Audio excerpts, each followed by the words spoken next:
My English name is Earl Claxton Jr., and my SyorÁUTW name is XEÄXÁÄEN, and that name comes from my great-great-grandfather from Malahat, who long ago, when the European people first came here, they couldn't speak our language and we couldn't speak theirs.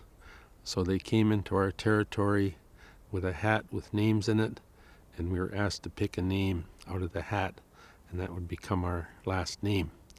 But my great-great-grandfather, he was a very stubborn man, and he said, "No, my name is XEÄXÁÄEN, and that's it. I'm not changing my name." So Claxton is the anglicized version of XEÄXÁÄEN. So I always thank my ancestor for his stubbornness long ago, because Claxton is an unusual name in our community. Other families have names like Joe and Bill, Smith and Henry, names like that. And I also carry a name from my mother's side, from North Shore, Vancouver, Squamish, and that name is XEÄÄEN, or Capilano. So I'm a direct descendant of Chief Capilano. And whenever I speak of Chief Capilano, I like to mention two of his brothers, Kitsilano and Coquitlam. So they must have been a powerful family to have places named after them. And I wear all my names with great pride. And I come from the village site of Sέως on the Saanich Peninsula, one of the 4 village sites of the Saanich. And Sέως translates as houses in the air, as when you're on the water looking in towards the village, there's an optical illusion. It looks like the houses are floating or lifted into the air. So that's how SÉOUT got its name. And the other village sites are SÄÄUTW on the west side, which translates as the land of the maple. And sometimes I say, and I think that's why there's so many Leafs fans there, but it's not so. And Pakwachin is also part of the Saanich, but they're not true Saanich. They paddled here and asked if they could stay, and they were allowed to stay at Pakwachin because the beach there is real rocky. It's not a real good place for canoes, so that's why they were allowed to stay there. And the other one is Saikum over at Pat Bay, and it's known as the place of clay, that spot, and a good clam digging place long ago. When the tide went out, whole families would be out there digging. And another part of our tribe is across the other side of the Lummi, or part of the Saanich. They speak SyorÁUTW and do all the things that we did, pit cooks and fish on a stick and reef net, SÄÄUTW. They still do participate in that, but we're only starting to reclaim the SÄÄUTW back to us.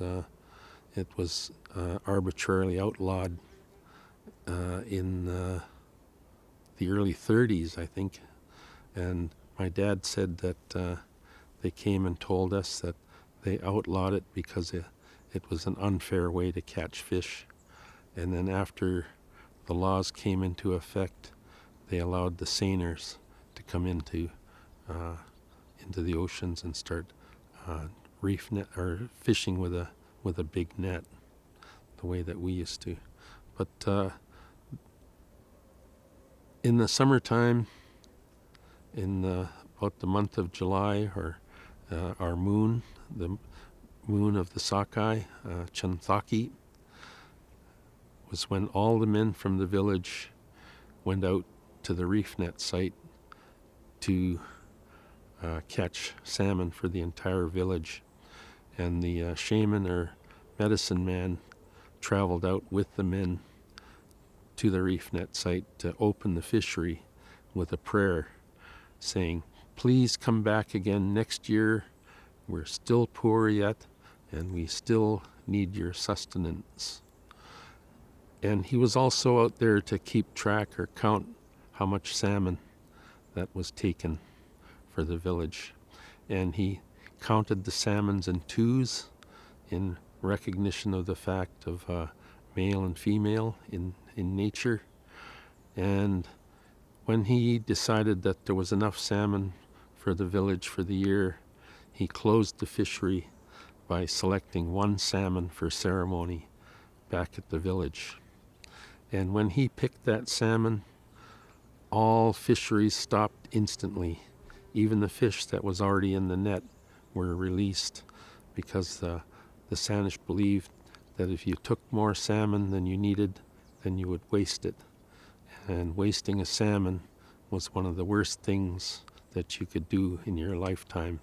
It brought shame on you, and it brought shame on your family if you did something like that. So it was something that was absolutely never ever done.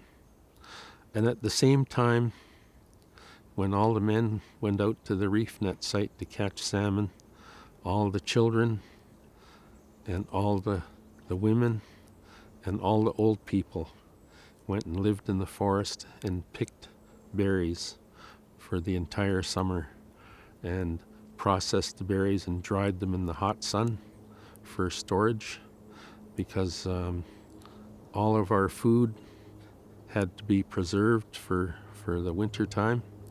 So the salmon was hard dried, smoked, cold smoked for about 7 days straight, day and night. The fires were kept going, and the fish would become right hard. And my dad used to bang, bang, bang. He said the fish was that hard, he said. And he said that in the longhouse, there's a ceremony for the new dancers, the SέωςÁUTW, that they have to take a bite out of a female salmon and a bite out of a male salmon as part of the ceremony. And he said it was so hard, I don't know how they bit through it, he said, but they did. So it was quite the thing. So we ate lots and lots of salmon. My dad said we ate salmon every day, he said. He said, except for once in a while, we ate something different. And he said when his aunt or his mom went to make supper, he would watch to see what they were going to make. And he said it was salmon. So he was pretty tired of eating salmon every day. And we had all kinds of different ways of cooking or eating the salmon, in pit cooks or fish on a stick or dried, smoked. That's one of my specialties, I guess, is cooking fish on a stick. And I do it at the schools lots of times. And one time I was doing one for an elementary school, and I can't remember which one it was, but it was in the Souk School District. And they had where they were allowing the students to come out by class and visit us while we were cooking the salmon. And the kids got out there and they said, where are you cooking the salmon at? And pointed over, said, over by the fire there on the stick. And they said, you can cook like that? How does it cook? And I said, well, go up there and stand next to the salmon. So they walked up there and they got there and, whoa! It was so hot that they found out how it got cooked. So the salmon is, traditionally we used the ocean spray.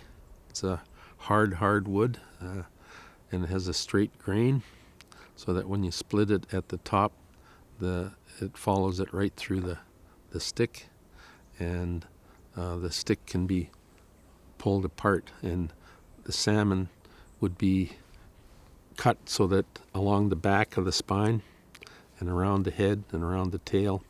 And long ago we used sharp stones to make the slit, and the rest of it would be finished by hand. Follow the ribs and taken off. And my uncle told me about this method, and I thought I got to try it and see if it works. And it does. It does come off the bone. And then cross pieces of cedar would be used to hold the salmon open, because when you cook it, it tends to curl in on itself and not cook. So it was held open. The fish would be, or the stick would be spread open, 2 people, and the fish slid down the stick, and then it would be clamped and closed tied at the top, and it would hold.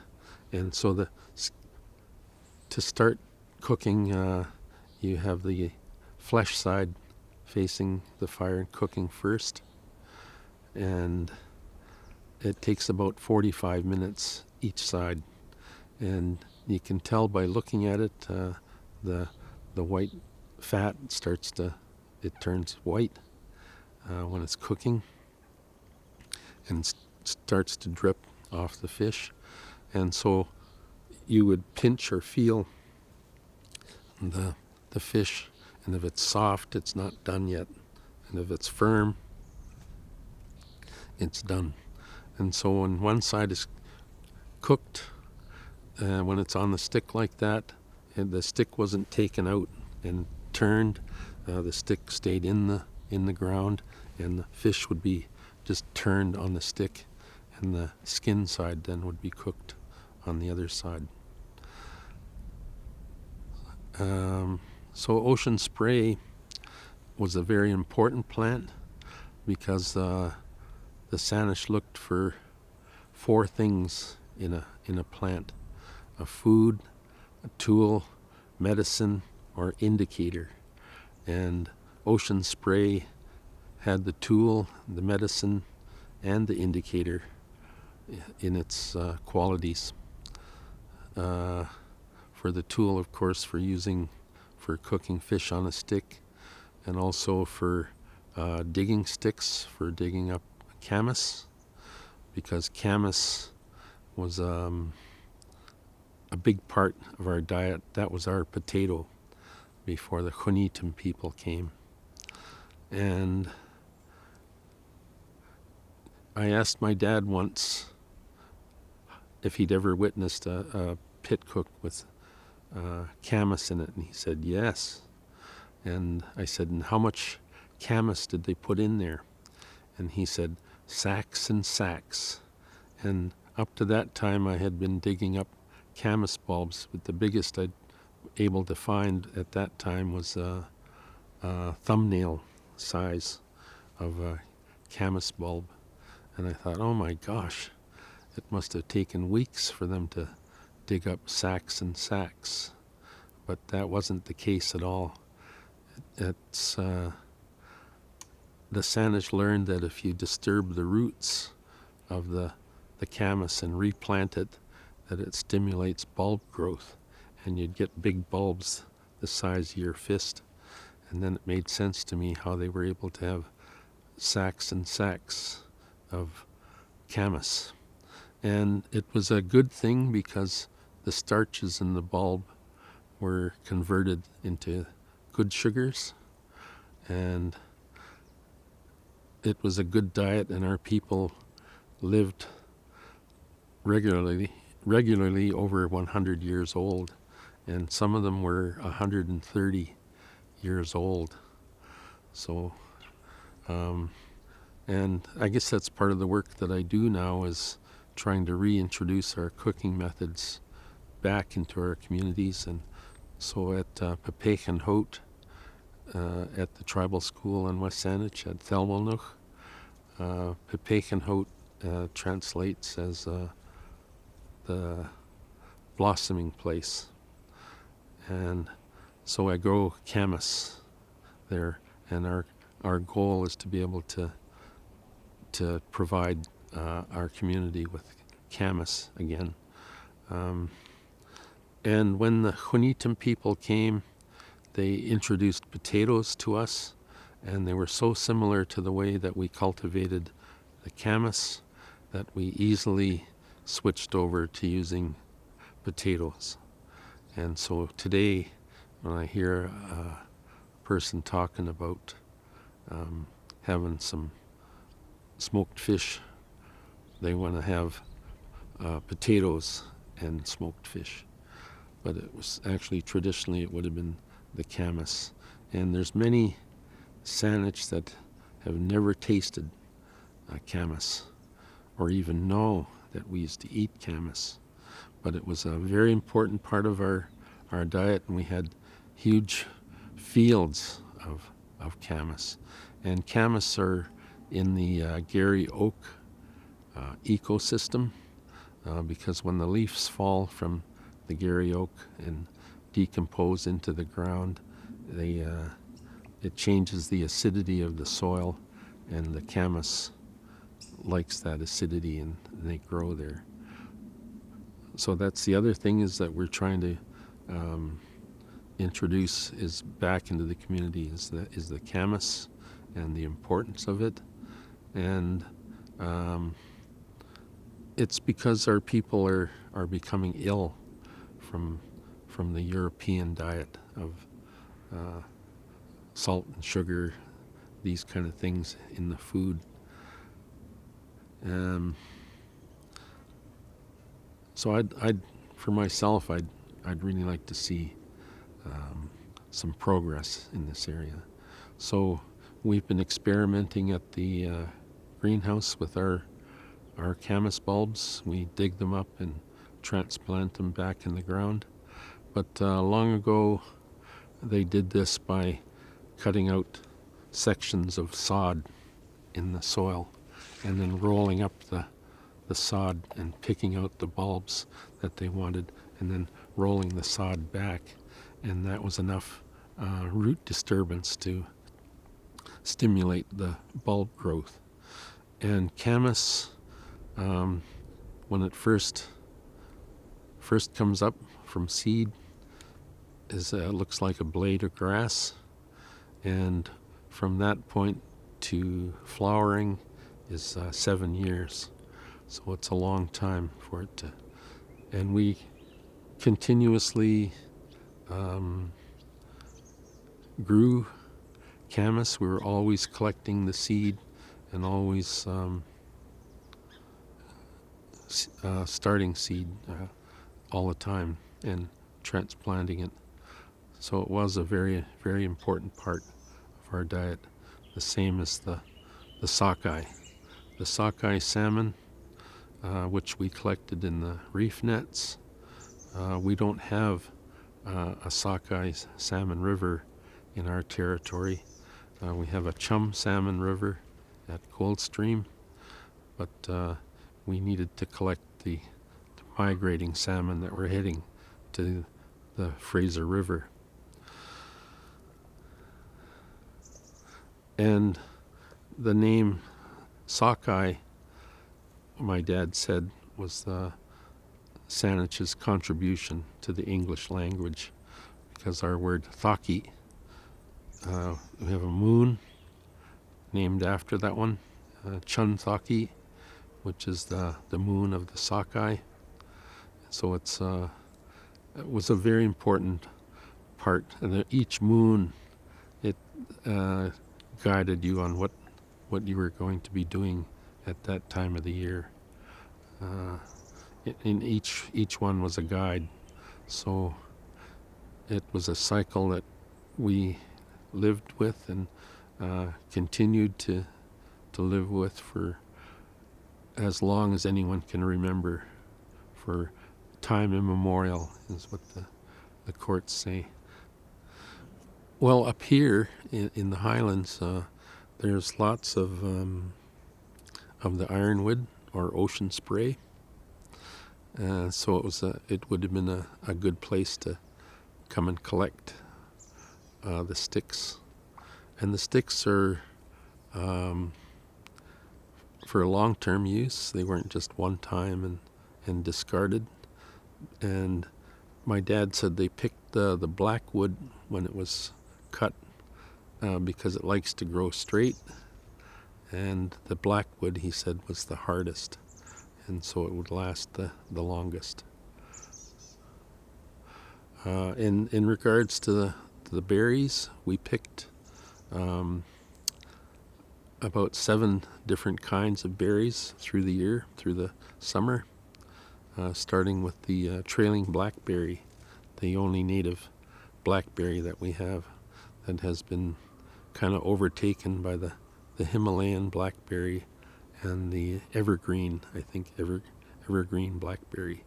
They're bigger berries and it's easier to pick, but still my favorite is for tastiness is the trailing blackberry. And they did things like pick the berries and then maybe mashed them up and spread them onto a skunk cabbage leaf and dried it in the sun.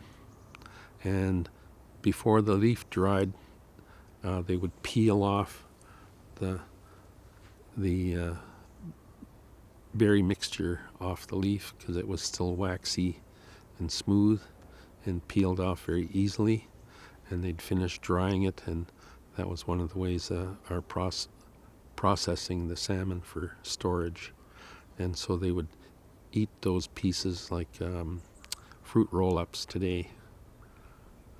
And it works. I've tried it. And one time I left the leaves too long in the sun and the leaves dried. And when I tried to peel it off, it stuck, pieces of the leaf stuck onto my mixture. So I learned that you got to peel it off when it's still green and waxy yet not dried and left in the sun, because it can get pretty hot around here sometimes. Other berries that were picked were thimbleberry, which is a red berry, and that one was important as well for the berry as well as the branch. The branch was used in the pit cook. The hard branch would be part of the plant mixture that would be collected. And a pit cook, if you're not familiar with it, is a hole that's dug into the ground, and the bottom of it is lined with stones, special stones that came here from across the water. You can see Mount Baker from Sydney, and I think you can see it from as far as into Royal Bay in Victoria, or outside of Victoria, outside of Langford and Colwood, that area. You can see it. I think you can see it from Bear Mountain too. So it's a sleeping volcano, but the Saanich had, we have many stories of stones being hurled from that volcano, so we've seen it active in our history. And in regards to our history, is we didn't have a written language. It was all oral talking, so it would be shared by elders around in the longhouse around the fire, and stories would be shared and remembered and retold. So that was another important part of our society, I guess you could call it. We lived in the longhouses made from cedar posts, cedar beams, cedar shingles, and cedar boards that were peeled off the cedar tree. And the cedar boards were maybe about this thick or so, and they would go from the edge of the roof of the longhouse all the way to the ground. And in the wintertime, when the snows, and we used to get cold weather here that we don't anymore, but back then they would be insulated by the snow on the roof, and when the snow melted from the fires in the longhouse, giant icicles formed from the edge of the roof of the longhouse all the way to the ground, and the icicles were this fat or so, and so the longhouse would be completely insulated from the cold weather.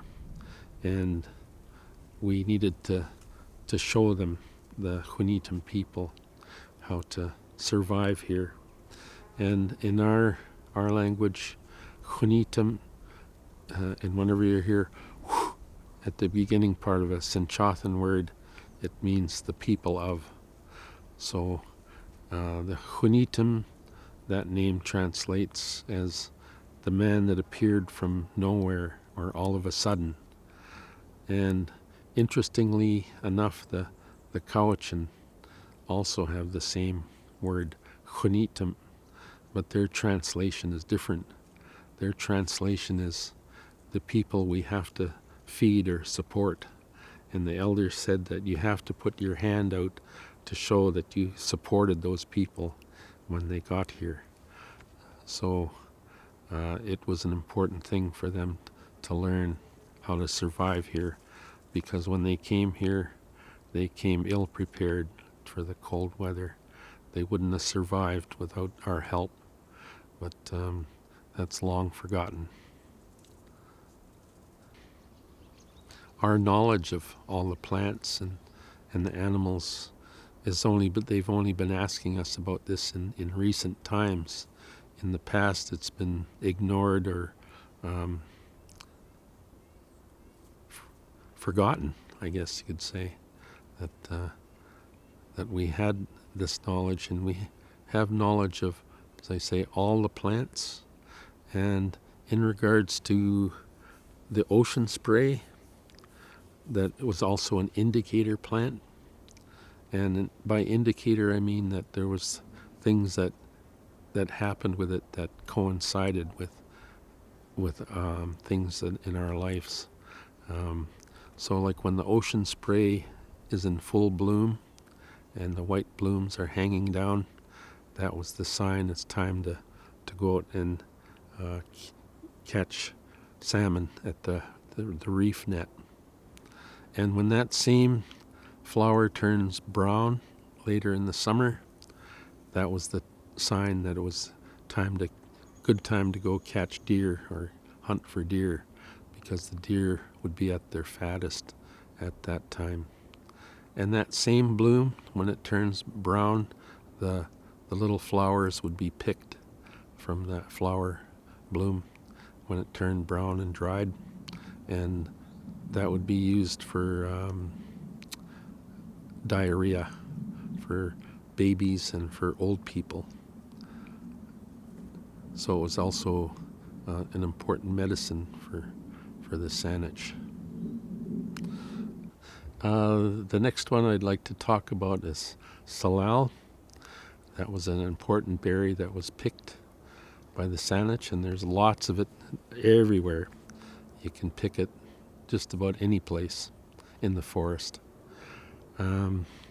It was our sweetener berry. It was mixed with the more tart berries like huckleberry and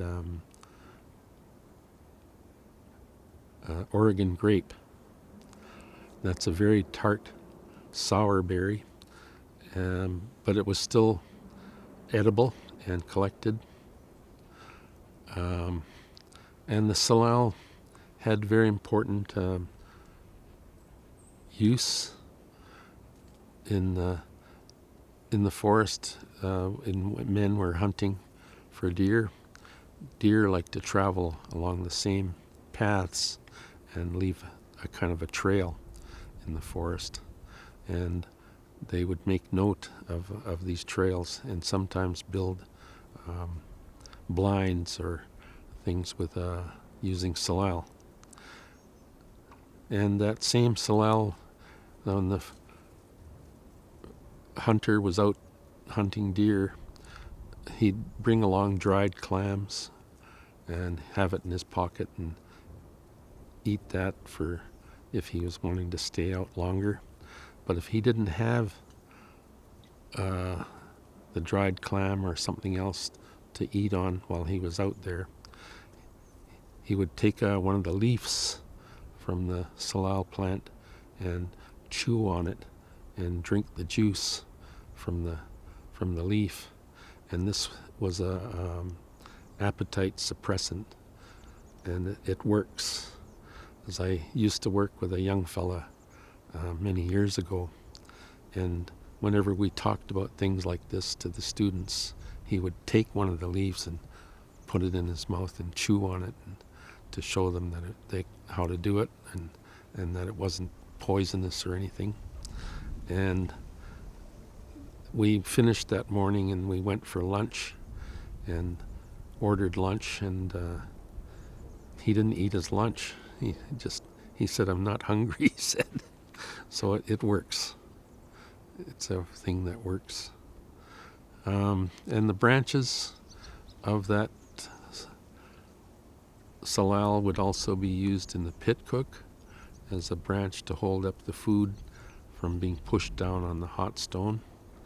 And I talked about that stone earlier in the pit cook, that a special stone, a volcanic stone.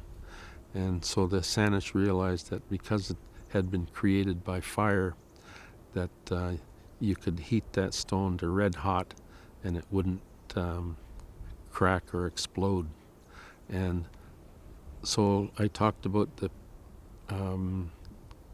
bottom or lining of the pit with those stones, and a fire would be built on top of it, and it takes about 3 hours in the fire for the stone to turn red hot. And so the stones would be, there's lots of them at SjourdAUTW and all along the beach from Island View and all the way to Sydney, and I'm sure all around a periphery around that volcano. And I'm sorry I don't know the SjourdAUTW word for that one. I have to always admit my shame that I don't know my language, that I actually know French better, and my French is terrible. And but I always have to say that I'm a victim of the residential school, I guess. All First Nations are victims. They've lost their language and their culture, and I guess that's one of the things that I do myself too, is to be able to grab my culture before it disappears. So I try and learn as much as I possibly can, and I think that other First Nations also do the same thing, try and capture their culture before it disappears, before nobody knows. So I take great pride in the work that I do of reintroducing cooking methods and knowledge of the plants and animals and their uses. One of my favorite foods, I think, is clams, and I believe that that's a treaty right that we have of collecting the clams. But fisheries and oceans, they don't try and protect the fishery. They're more concerned with development of fishing licenses and fishing lodges and money that comes in from that. they want to protect that and keep that money coming in. But as for the pollution in the ocean, my dad said that we get red tide every year now. He said there was a time, he said, when we would get red tide only once every 10 to 20 years if all the conditions were right. But now he said we get red tide every year, and he said it's earlier and earlier in the year. So fisheries and oceans, they're more into enforcement. They patrol our beaches, and if they see anyone digging clams, they pull in there and dump their clams out and tell them that they can't take those clams anymore. Instead of trying to fix it, that's what they do. They come down on us, and I really think that it's a treaty right that needs to be protected, and I think we need to say more about it. And I think it would not only benefit us, but I think it would benefit the Hunitam people too. Because I can remember when I was a young person driving by Sycam, and I talked about the big beach there that they have when the tide goes out. There'd be whole families out there digging, and it wasn't only just First Nations families digging out there. There was Hunitam families out there also digging. So it's an important food source it would be for many, many people, not only us. And we traded dried clams. We dried them. We steamed. They're called butter clams, and they're a large clam, beautiful white meat in there, and they would steam them up and remove them from the shell, and they would put branches down on the ground, I think either of cedar or maybe fir, Douglas fir branches, and put the clams on top, and then more branches on top of the clams, and then they'd get the children to step on the clams to squeeze out the contents of the stomach of the clam. And it wasn't that they couldn't eat that part, it was that they needed to dry the clam completely through, and they didn't dry completely through when the stomach was still in there. And so they'd push it onto a stick of ocean spray, and the sticks would be about maybe this long, and they would have another couple of long ones they would have branches, and so that they could have put a cross piece on there and then lean the clams onto the stick as it was by the fire, and then they would dry the clams completely and then pull them off the stick, and then because there was a hole through the clam meat, they would thread a cedar strip through the clam where the hole was, and then they could transport large amounts of clams, and they would have them carry them, fill their canoes with the clams. And there was a tribe down in Washington State called the Yakima, and that's very desert-like there. You'd expect cactuses and tumbleweeds to be coming by. But when they heard the Saanich were coming, they absolutely loved those clams. They ran to their house, they dropped everything, and they ran to their house and collected up anything that they could trade for those clam strings. And then once they got one, they'd tie a knot in the end and put the clam necklace around their neck and eat the clams from their new clam necklace. So It was an important trading thing. We traveled great distances in our canoes, cedar canoes that we had that were dug out and widened. And the Saanich got the idea of using a cedar tree to make a canoe from when the Thunderbird came here to visit us. And that was one of the things that the Saanich had no way of knowing what was causing the thunder and the lightning, but they knew that they were together, that when they heard the rumble of the thunder, my dad always used to say, "Oh, Thunderbird's coming to visit us today." And the Saanich and First Nations believed that the Thunderbird was the creator of the thunder and the lightning, that when the Thunderbird flapped its wings, it was so huge it created the thunder, and lightning shot from its feet.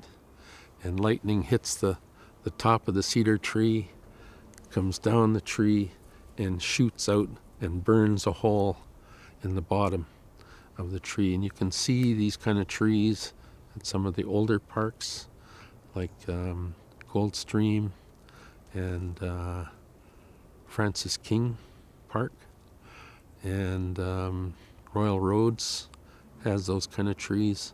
And there's many, many of them at Thelwanoch, the sacred mountain that we have.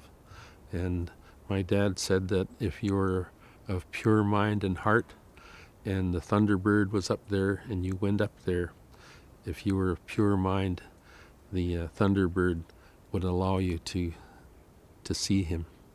But I've never been brave enough to go up there to see if I was chaste enough or not. So I've never gone up there when the Thunderbird visits. And many years ago I was watching a TV program, and they were talking about rogue clouds that travel low to the ground, and they have thunder and lightning in those clouds. And sometimes they'll come onto the mountain and get stuck up there. And so I think that's where the thought came about the Thunderbird visiting Thelwanoch, our sacred mountain there. And Thelwanoch is was our place of refuge when the flood came. And my dad said that we didn't read the Bible and think, oh, this is a good story for us. He said we had our flood story long before the Quinitam people came here.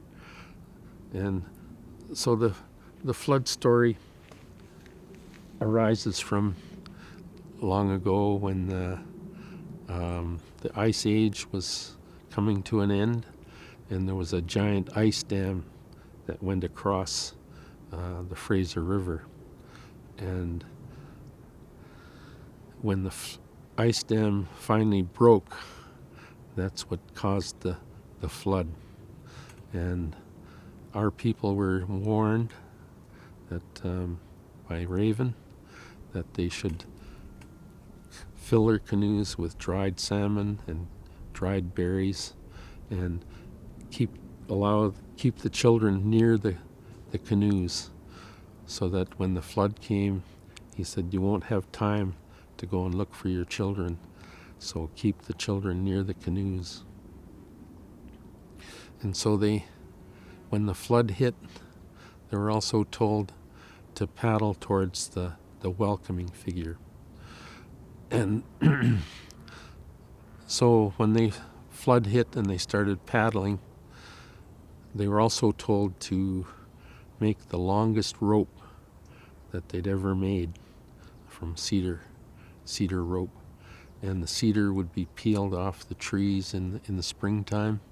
When the sap starts to run in the tree, it peels off very easily off the tree. But later in the summer, it sticks to the tree and it won't come off. the same. So they made their longest rope and they had it in their canoe, and when they started paddling, they were getting pushed off course by the strong tides. And when that happened, a crow landed on the front of the lead canoe, and he had a arbutus branch in its beak, and it dropped the arbutus branch and it jumped up and it flew off at about a 90-degree angle from the boat, and the captain took that as a signal to follow the crow. And so they started following the crow, and then off in the distance they could see what looked like a welcoming figure. And a welcoming figure stands, has the hands open, feet together, and to show that it doesn't have any weapons and that they're welcoming you.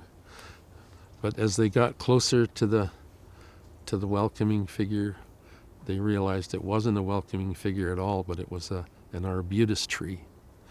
And the Saanich knew that the arbutus has a deep taproot, and that if they tied to that tree, then it wouldn't pull out from the stone. And so they tied their ropes to the arbutus, and the tide started coming up and up and got to the bottoms of the trees, and then it got to the tops of the trees, and then pretty soon they could look down into the ocean there, and they couldn't even see the tops of the trees anymore. And they were getting close to the end of the rope, and they started to worry that they hadn't made a long enough rope. And just when they started to think that, the tide started to ebb and go back down. And then they could see the tops of the trees, and then they got to the tops of the trees, and then they got to the bottom again where the tree root was. And while they were up there waiting for the tide to go back down, they had a meeting, and they decided that they should name themselves from this event, and that they should honor the arbutus tree and say to never ever cut or use the arbutus tree in recognition of it saving us. And so that tree, I've never seen it cut or used for firewood or tool or anything. It's a tree that's always left alone, and that's my dream, is one day is that this part of our law is amalgamated into the Junitum law, so that they don't cut the tree either.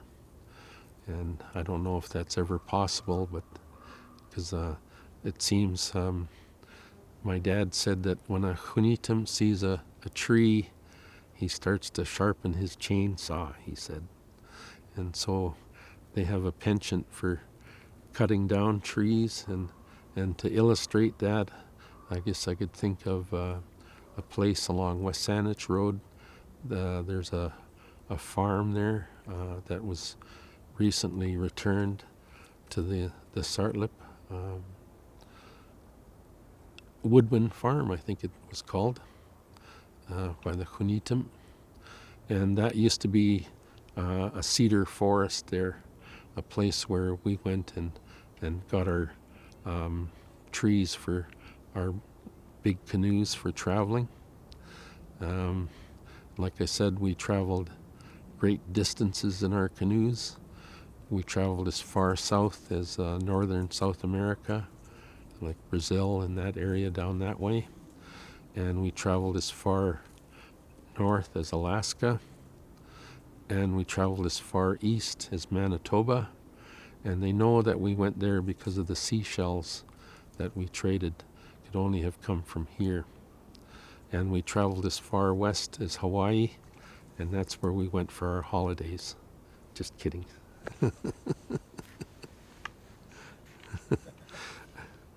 I'm tempted though to paddle there.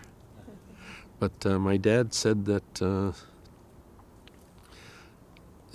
we knew what time of day to leave so that the tide and the wind was going in the direction that we wanted to travel.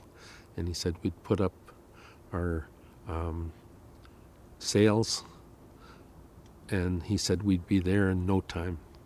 So it made for quick travel and easier travel when we had that knowledge. Well, it is edible too, the skunk cabbage, but it has to be cooked. It has to be, because it's got little crystals in it that would, if you ate it, it would cause you troubles inside. So it was used in the pit cook as a protection of whatever you're cooking in there, and you'd cook salmon or other things in the pit cook. Deer would be cooked in there, but you have to use big stones for the deer.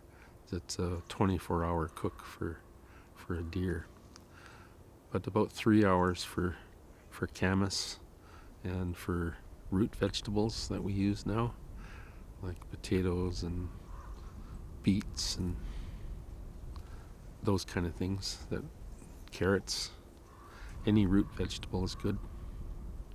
Yes, I want to talk about cedar and how important it was for our people. And like I said, that when the thunderbird came and the lightning hit the top of the tree and came down and shot out of the ground into the ground at the bottom and burned a hole. When the Saanich saw that burn hole at the bottom, they realized they could hollow out the rest of the tree and make a canoe from it. And they would hollow out the tree or the canoe from a tree. They'd select a tree for its straightness, and it's for its size that they needed for the size of the canoe that they were going to build. And we had single ones that we used. My dad said that the single ones that were carved, shaped in the old style canoe shape, was used in the canoe races. They had what was called tip over contests with the single canoe, and the thing was to be in the canoe and then tip it over and then be able to get back in with not much water or no water, going back into the canoe. And we had other canoes for long distance travel, for our trading, and there would be up to 45 men in one canoe, so they were quite large. And I mentioned the cedar forest at Woodwind Farm, and I was told that that was a really important place for us to go and gather our wood for carving and for canoes. And I was told they came in and cut down all the trees there and just burnt the trees. They didn't use them. And I'm told the elders said, and they didn't even use the wood. That they called them squatty chunitum, crazy white man is the translation of the squatty chunitum. And sometimes I would ask my grandmother, why are they doing that, Grandma? And she would just say, squatty chunitum. This is all she would say, and I'd know right away that there was no thought or knowledge of what might happen if they did what they were doing, and we couldn't say anything. And it was like that for many things. You'd lost your status, and you lost your land if you hired a lawyer or became a lawyer. So there was many things that we just weren't able to say anything, and we still have mistrust of the Quinitum. They outlawed our potlatches, and we feel that if they did it once, they can do it again. So that's why there's sometimes people say, no, I can't tell you what you want to know, because it's a family secret, or belongs to somebody else, or whatever reason. But they feel that the Quinitum people will steal it. And there's still that thought that people ask me sometimes if I wrote a book or have a book about all the things I talk about. And I say, no, I don't. And they say, well, you really should. And I keep getting the feeling that they wish that they could take my stories and write the book themselves, that they would steal it. So there's always that thought, I think, of not showing things, especially things in the Sέως or in the Longhouse. I belong to the S渥ÁUTW, or mask dancer, and the mask dancer was a person that was able to bless the ground, or rid the ground of evil spirits, because the Sanish believed that evil spirits lived in the ground, and that when they became scared or alarmed by noise, they flew up into the air. And when they flew up into the air, the S渥ÁUTW mask dancer had a cedar branch in his left hand, and he could brush the evil spirits away with the powerful cedar branch. So the spot where they brushed, a blanket would be put there, and the people that were being honored for a name or getting a mask would stand on the blanket, because it was believed that there was no evil spirits in the ground that would come out and disrupt the ceremony or cause something bad to happen. So the S渥ÁUTW was also the warrior or protector of the village, because the SjöÁUTW, my dad said, they fall down and become helpless whenever there's danger. And so we used to get raided every now and then by the Haida that came from Haida Gwaii, and they were fierce warriors, and it was up to the S渥ÁUTW to protect the village. And so we have S渥ÁUTW buried at SjöÁUTW, out on the spit in the sand, and they're buried right where they fell. So we know they're out there, but we don't know exactly where. And we actually also have a mass burial site out there for SjöÁUTW, because during the pandemic that hit here in the world in about 1919, somewhere in that range, that the Spanish flu took the world, and whole families were wiped out at SjöÁUTW. And my grandmother talked about that. She said that when she was a little girl, she remembered seeing the bodies being stacked by the church. They were dying so fast that they couldn't bury them, and they just stacked them by the church.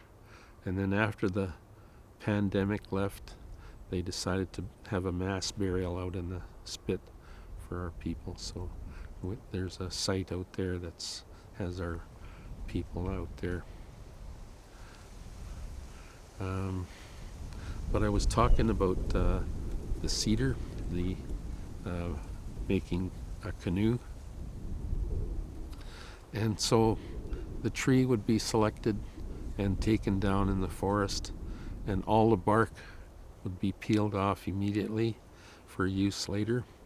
And the bark has an inner bark and an outer bark, and the outer bark is brittle and of really not much use, but the inner bark was used for making rope, making clothing, decoration, imitating hair on a mask. And also the cedar, my dad said, was used for making masks because it was believed that cedar was the only wood that you could breathe life into. So that when the carver was carving on the piece, his breath was getting on the wood, and the piece took on a life of its own. So the cedar S渥ÁUTW mask is considered to be quite powerful, and it has large eyes that stick out maybe about 6 inches that out of in the eye area. But really the mask only has one area that you can actually see out of when you're wearing the mask, and that's down around the mouth area. There's a hole there that looks like a mouth, and so you can sort of see maybe about 8 to 10 feet ahead of you when you're dancing. And it's very difficult. It's about a 45-minute dance, and quite long. And but that was up. The S渥ÁUTW had to be in top condition. Every day he stayed in top health, running or whatever else he had to do. And also he practiced holding his breath. Every day he held his breath. And we didn't have clocks or calendars or any of those things back then. So the S渥ÁUTW went out into the forest and collected a sword fern from the forest. And when he started to hold his breath, the little brackets that come off the sword fern, he'd start picking them off while he was holding his breath. And then he could tell how long he was able to hold his breath by doing that. And then once he felt strong enough that he could hold his breath for a long time, he put a big stone about this size into his canoe, and then he paddled out to where the deep sea scallops were. And deep sea scallops are from 80 feet to 150 feet deep in the ocean. And when the S渥ÁUTW got there, he'd pick up the big stone in his canoe and jump into the water with it, and it would take him right down to the seabed right away. He didn't have to waste energy swimming trying to get down there. And he'd drop the stone and start collecting the deep sea scallops. And the deep sea scallops are quite large. They're about that large, big, beautiful shell. And he would cook the scallops up and eat them. So I call scallops, I call them S渥ÁUTW food, because they were the only ones that were able to dive down and get that. But the Saanich believed that you should not only eat the food, but you should use up as many parts of the animal as possible to show it respect.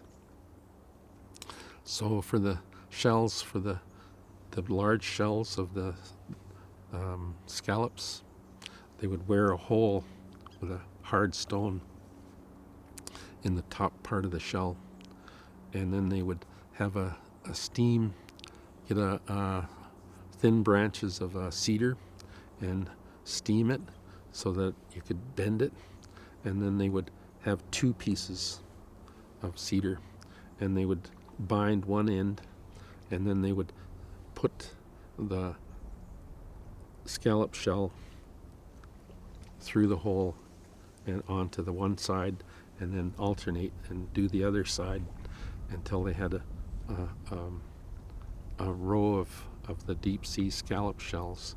And they would bind it together after it was done, and then they could clack it and make noise with their right hand, and that alarmed the evil spirits that were in the ground. And then they would have the cedar branch in their other hand, and they blessed the ground with their cedar branch. But And also, the S渥ÁUTW were showing off their shells, saying, look at these beautiful shells that I have that only I can dive down and get, and you can't. So it was a source of pride for them to be able to do such things.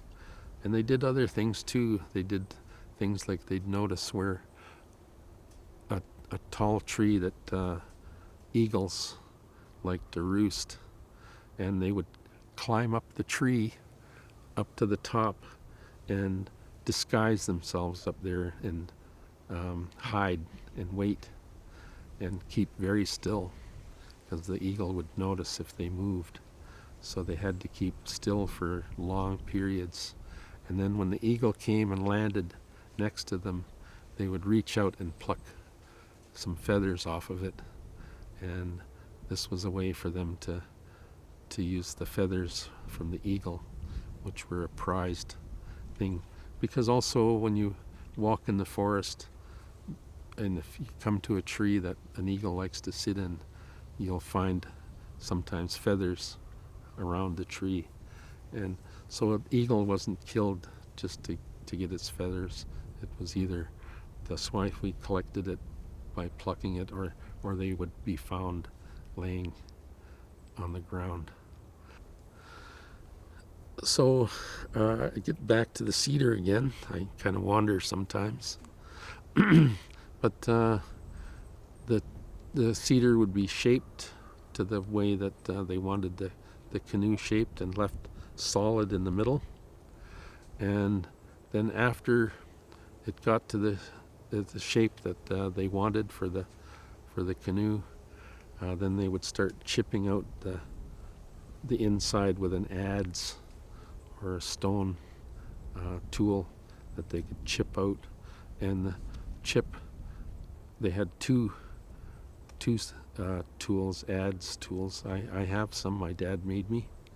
And one is shaped one way, curved, and the blade is shaped and curved the other way, so that when they were used to chip out the wood, they would either take out big chunks of wood or small chunks. And then they would get it to the thickness that they wanted for the wood on the canoe, and then they would cure the wood, and they did that with urine. And I asked my dad, I said, how did they get so much urine for the canoe? And he said the chief declared that all the urine in the village was his, and he said soon the canoe would be filled up with urine, and it would soak into the wood, and it prevents it from cracking. And I have no idea how they ever discovered this, or whoever thought of even thinking of doing this kind of thing, but it works. And if you go down to the paint store and you buy wood preservative or stain or whatever, the main ingredient you'll find in there is urea.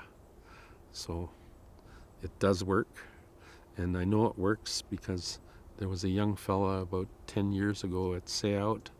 He decided he was going to build a canoe, and he did. He carved out the canoe and he got it all ready, but he didn't treat the wood, and it cracked halfway the length of the canoe, and there's no way to repair something like that. And when I told my dad about this, he said, did he treat the canoe? And I said, no, he didn't. And he said, that's why it cracked, he said. So it's something that it's a mystery, and I don't know if I'll ever find out where that idea came from, but it does work, and it's amazing that they would find out this kind of thing and have such knowledge. So once the wood was treated, there's still one more step 2 more steps before it becomes seaworthy. And it would need to be widened, the canoe. And so they did that with those special stones that I talked about, the volcanic ones. They went down to the beach and they collected a huge amount of those stones and put them in piles around cone-shaped piles of those special stones. And those are heavy stones. They've got lots of metal in it, so they're heavier than they look. And the fires would be built around the stones, and the urine would be dumped out and fresh water put in the canoe. And when the stones became red hot, they would be transferred by huge tongs made from a tree branch into the canoe, and they'd fill the canoe with these red hot stones, and soon the water was boiling and steaming hot, and the wood would become soft, and the weight of the stones pushed out the middle of the canoe. And that's how they widened their canoes long ago. Amazing thing that they did. And then one more thing before it went into the ocean. They took the canoe and they burnt and charred the complete outside of the canoe, so it was all completely black. So if you see old archive pictures or films of those canoes, it looks like they're painted black, but they're not. It's the black charcoal from the fire that they burnt the outside of the canoe.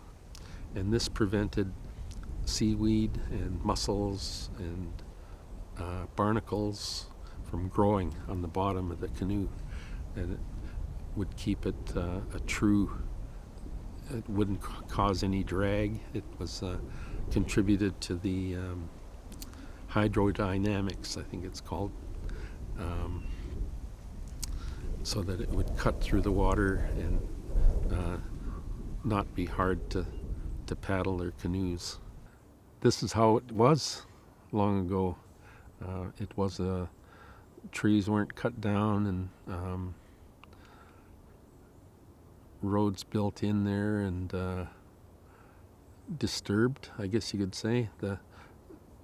So I'd say here it's mostly undisturbed, and that's the thing I admire most, I think, is when I see it, is that undisturbedness. Because the SÄUTW, I think, needs to get in there. I'm sure they want to come in here and cut the trees down, and if they could, they would. And even parks and other things, I always feel that trees will be cut down. Eventually they'll find a reason to say, oh, we got to take it down. It's getting too old, or it's going to fall on somebody, so we got to cut it down. So they'll find a reason to cut it down. And I think that's,